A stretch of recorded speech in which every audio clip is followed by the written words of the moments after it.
A ver, creo que existe un patrón clarísimo en la historia del progreso. Y es que, a lo largo de los siglos, cuando una herramienta deja de ser vital para nuestra supervivencia, pues la humanidad simplemente la desecha, ¿no?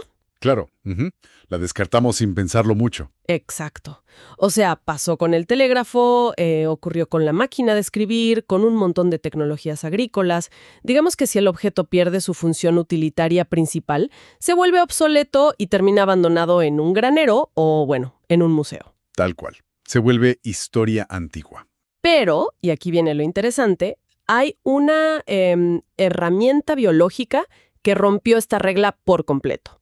Cuando el mundo se modernizó y esta especie de tecnología viva ya no era, digamos, estrictamente necesaria para mantenernos con vida a la intemperie, pues no la descartamos. Sí, hicimos todo lo contrario, de hecho. Totalmente. Al contrario, le compramos una cama viscoelástica, la metimos en nuestro dormitorio y la convertimos en el centro absoluto de la dinámica familiar. Es una paradoja histórica fascinante, la verdad. Y bueno, lo que resulta tan revelador del material que vamos a explorar hoy es cómo aborda exactamente este salto monumental. Ujú. Hoy estamos analizando un documento visual, un guión que se titula Los perros antes y ahora, y fue creado por la organización Cuidados Caninos. A simple vista, podría parecer, no sé, un recorrido nostálgico sobre nuestras mascotas. Un video bonito y ya, claro. Exacto, pero en realidad funciona como un espejo que refleja una de las transformaciones más profundas, o sea, de la sociedad humana en sí misma. Totalmente. Y la misión de esta inmersión, de este análisis, es entender que la evolución de nuestro vínculo con los perros no es solo historia natural, es historia social pura y dura. Así es. El documento plantea desde el inicio una premisa que es bastante contundente. Los perros siempre han estado a nuestro lado, sí, pero el papel que juegan ha mutado. De la misma manera drástica en que ha mutado nuestro propio mundo. Y para comprender cómo llegamos a este nivel de conexión emocional profunda, el texto nos obliga, casi de manera incómoda, a mirar primero hacia un pasado sumamente crudo y utilitario. Ok, vamos a desempacar esto, porque es duro pensar en un animal vivo de esta manera, pero en aquel entonces el perro era evaluado casi como, como un electrodoméstico de supervivencia. Una herramienta más. Exacto, una herramienta. El guión de Cuidados Caninos es muy específico al detallar que su valor se medía a través de 3 atributos físicos e instintivos innegables: su fuerza, su olfato y su lealtad. Los 3 pilares de su existencia en esa época. Si lo pensamos bien, su currículum vitae dependía exclusivamente de su capacidad biológica para mantener viva a la humanidad, en un entorno que, seamos sinceros, constantemente intentaba aniquilarnos. Lo fascinante aquí es detenernos en esa última métrica, ¿no? La lealtad. Porque el documento le da un peso crucial y nosotros tendemos a malinterpretarla hoy en día. Claro, le damos un giro muy romántico. Totalmente. Actualmente consideramos la lealtad canina como una cualidad enternecedora. Nos conmueve ver a un perro esperando en la puerta de la casa. Pero en el contexto de supervivencia histórica que describe el texto, la lealtad no era un rasgo emocional tierno. No, para nada. Era una herramienta de trabajo cuantificable. O sea, un perro leal era un perro que no abandonaba el rebaño en medio de una tormenta de nieve. Era el que no huía frente a un depredador que amenazaba el sustento de toda una familia entera. Claro, porque un fallo en esa lealtad, digamos, significaba la ruina absoluta. Si el perro huía, el lobo mataba a las ovejas, y toda la aldea pasaba hambre en el invierno. La lealtad era una métrica de fiabilidad técnica. Exacto. Eran valorados estrictamente por la fricción que lograban reducir en esa lucha diaria por la supervivencia humana. En ese sentido, la relación era puramente transaccional, ¿verdad? Te doy comida, me das seguridad. Tal cual. Les dábamos las sobras de la comida, un lugar junto al fuego, y a cambio, pues ellos operaban como verdaderos engranajes biológicos indispensables para nuestra economía de subsistencia. Ver cómo operaban en 3 frentes distintos, todos de altísimo riesgo. Ujú. Veamos esos frentes. En las aldeas, el guión señala que protegían el hogar. Y resulta curioso pensar que ese mismo instinto que hoy hace que, no sé, un perro ladre frenéticamente al repartidor de paquetes. Sí, al de correos. Exacto. Ese mismo instinto es la tecnología biológica exacta que salvaba a una comunidad de ser emboscada en la Edad Media. Su olfato y su audición eran literalmente el único sistema de alarma temprana disponible. Es increíble. Y luego, el guión se traslada a los campos, donde guiaban el ganado. Allí no solo eran guardianes, sino el motor logístico de la agricultura. ¡Wow! El motor logístico. Sí, porque sin la capacidad de un perro para, digamos, controlar los movimientos de decenas de animales mucho más grandes que él, la ganadería a gran escala habría sido casi imposible para las sociedades primitivas. Claro. Y finalmente, el texto los ubica en un entorno aún más extremo, que son los ejércitos, y los describe como un símbolo de coraje. Estaban, literalmente en la primera línea de choque de la historia humana, recibiendo todo el impacto de un mundo extremadamente violento. Por eso el documento de cuidados caninos los define en esta etapa histórica con una etiqueta que, tiene muchísimo peso. Los llama héroes silenciosos. Una frase muy poderosa. Es una frase que encierra una crudeza tremenda, porque hacían el trabajo pesado, el trabajo peligroso, derramaban sangre, y todo esto sin pedir reconocimiento, sin ningún tipo de estatus moral, simplemente operando en la sombra de la utilidad humana. Sí, la frase héroe silencioso se encapsula perfectamente la brutalidad y a la vez la eficacia de esa era. Durante milenios, el mundo humano dependió de esa fuerza laboral canina. Pero bueno, como mencionábamos al principio, la humanidad avanza, ¿no? Claro, el progreso es inevitable. Construimos ciudades amuralladas, luego metrópolis de concreto.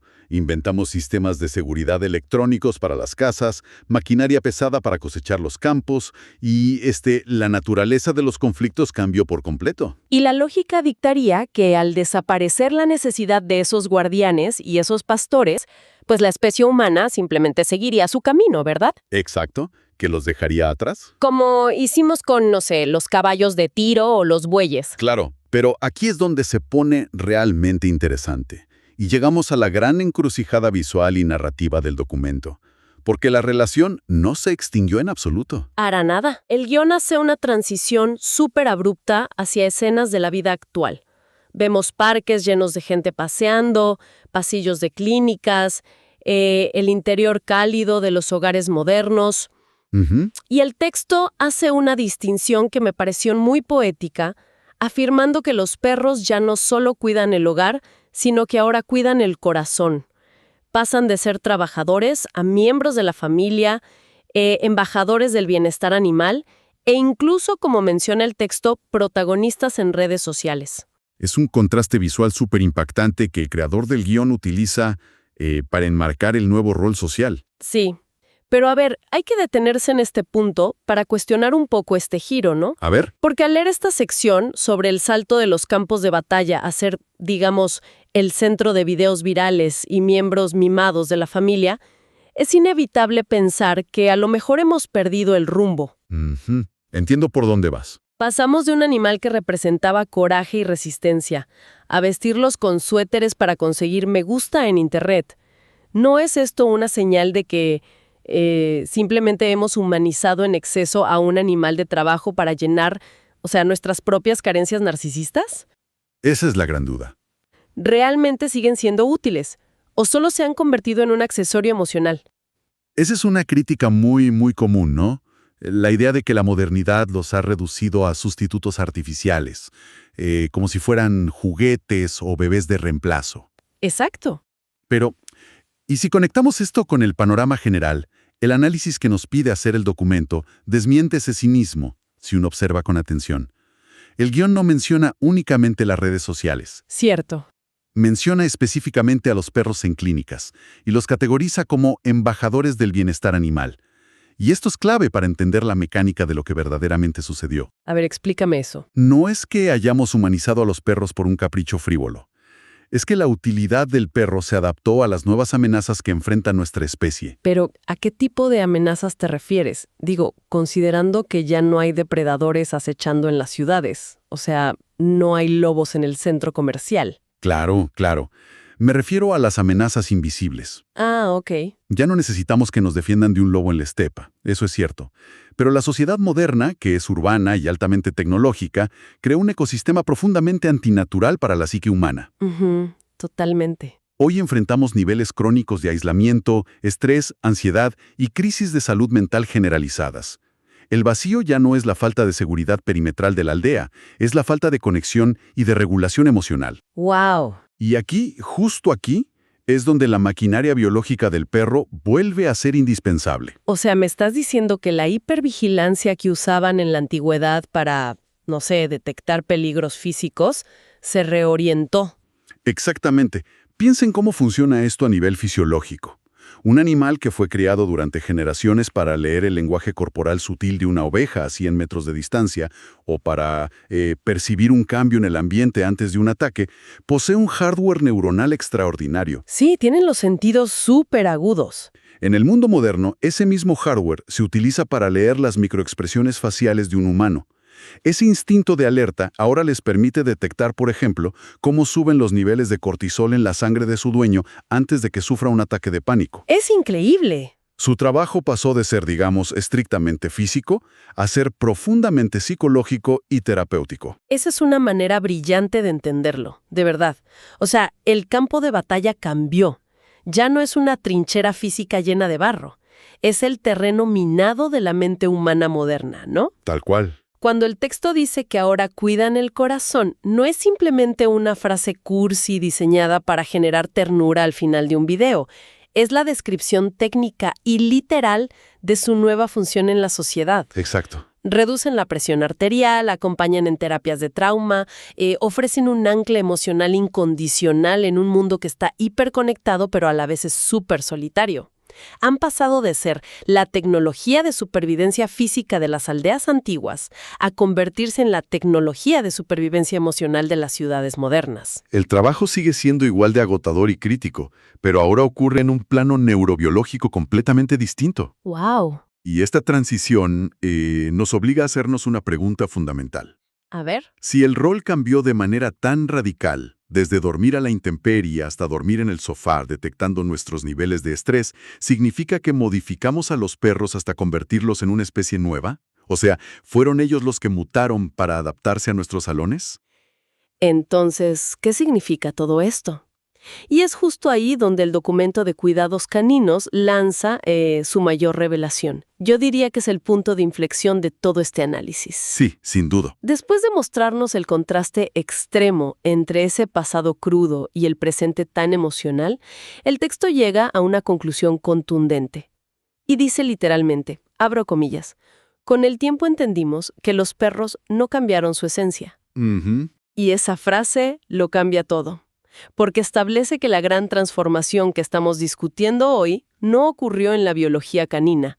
La gran transformación ocurrió en nosotros. Es un momento de profunda claridad en el guión. El perro es en esencia el mismo descendiente del lobo. Tiene los mismos instintos, la misma capacidad pulmonar, la misma necesidad de morder, rastrear y pertenecer a una manada. El hardware no sufrió una actualización masiva. A mí me gusta imaginarlo como el software de código abierto en la tecnología. A ver, ¿cómo es eso? O sea, durante siglos los humanos utilizamos el código original del perro para ejecutar un programa muy básico, procesar seguridad física y control de plagas. Ese era el límite absoluto de lo que podíamos ver en ellos. Claro. Pero a medida que la sociedad humana evolucionó, descubrimos que ese mismo código ancestral siempre había tenido una función oculta de compatibilidad emocional. Qué buena analogía. Digamos que las líneas de código no se reescribieron, sino que fuimos nosotros quienes aprendimos a usar el programa para salvarnos del estrés moderno. Es como mirar una pintura clásica que siempre ha estado en la misma habitación oscura y de repente alguien enciende una luz completamente nueva. Y ves todos los colores. Exacto.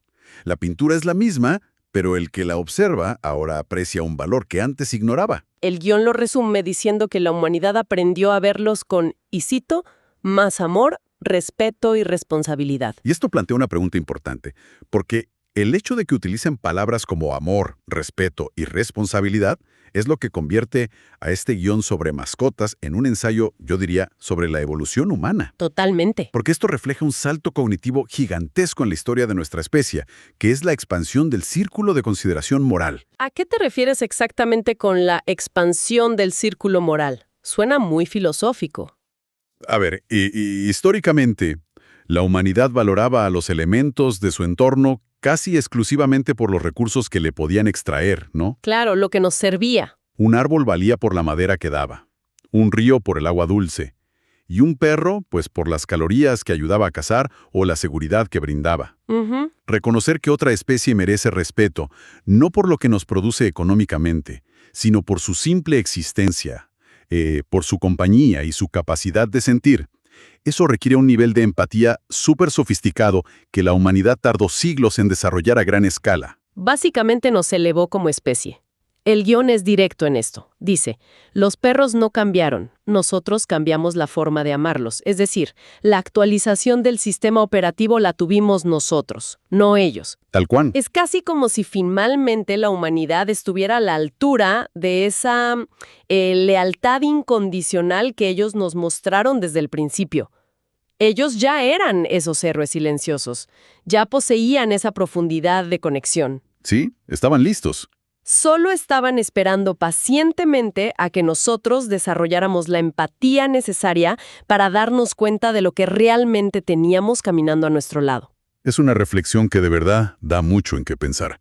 Pero ojo, el documento no permite que este conocimiento se quede flotando, como una simple epifanía filosófica. No, para nada. De hecho, el cierre del guión sugiere que comprender este cambio histórico tiene una aplicación práctica y muy urgente para el día a día. Cierto, el final nos lleva directamente a la acción. Cuidados Caninos concluye estableciendo que conocer la historia de nuestros mejores amigos nos ayuda a cuidar mejor su presente. Ujú. Todo este recorrido desde las montañas nevadas hasta los parques urbanos no es pura curiosidad intelectual. Se presenta como una herramienta práctica e indispensable para garantizar el bienestar animal hoy en día. Y la mecánica detrás de esa conclusión es impecable si uno lo piensa. Si aceptamos, como dice el texto, que su esencia no va cambiando, entonces tenemos que asumir las consecuencias prácticas de ello. Claro, la realidad de tener un lobo en la sala. Exacto. El perro que duerme en el sofá de un apartamento en el piso 20 de una gran ciudad sigue teniendo la neurología de un cazador o de un pastor incansable. Sus instintos no se apagaron mágicamente solo porque les pusimos un collar con GPS. Lo cual explica perfectamente por qué un perro sin estimulación termina destruyendo los muebles de la casa, ¿no? Así es. No es que sea un animal defectuoso o malicioso. Es un trabajador altamente calificado que se está volviendo loco por el desempleo crónico. Tal cual. Me encanta esa frase, desempleo crónico. Y ahí es donde entra la palabra responsabilidad que mencionaba el texto. Amar y respetar a un perro en la actualidad exige entender de dónde viene. Ujú. No podemos brindarles una buena calidad de vida si ignoramos la naturaleza activa y alerta de su pasado. Necesitan rastrear, necesitan correr, resolver problemas. Sí. Proveerles salidas para esa energía ancestral no es un lujo, es una obligación que nace de comprender su historia. El entendimiento del pasado se convierte entonces en la base del cuidado moderno. Es impresionante de cómo al analizar detenidamente este guión, que digamos podría parecer simplemente un video bonito sobre perritos, emergen verdades tan complejas sobre el vínculo humano-animal. Sí, muchas capas. Nos demuestra que la historia de los animales con los que compartimos la vida no es un tema secundario, para nada. Es la historia de nuestra propia capacidad para conectar de manera más profunda, más empática y mucho menos egoísta con el mundo que nos rodea. Ese es precisamente el valor de escarbar más allá de la superficie. Totalmente. Hemos desglosado cómo una relación basada estrictamente en la supervivencia física logró transformarse en un sistema de soporte de supervivencia emocional. Y lo más notable es que la especie que nos acompaña no tuvo que alterar su naturaleza biológica fundamental. Toda la evolución significativa ocurrió enteramente en nuestra propia percepción. Es un testimonio maravilloso de cómo la mirada humana puede transformar la realidad. Y al llegar al final de este recorrido cronológico, desde aquellos héroes silenciosos de las aldeas hasta los protagonistas de nuestra salud emocional moderna, queda una idea bastante provocadora suspendida en el aire, si uno se detiene a pensarlo. A ver, ¿cuál sería? Si consideramos que la esencia inmensamente valiosa de los perros se mantuvo intacta y en silencio durante siglos, operando simplemente como maquinaria, hasta que, un cambio en la perspectiva humana logró elevarlos al estatus que tienen hoy, creo que vale la pena preguntarse algo. Ujú. ¿Qué otros elementos vitales de nuestro entorno natural e incluso ¿Qué otras especies con las que compartimos este planeta están ahora mismo allá afuera, esperando pacientemente a que la humanidad vuelva a cambiar su lente de empatía para ser descubiertos, comprendidos y valorados bajo una luz completamente nueva?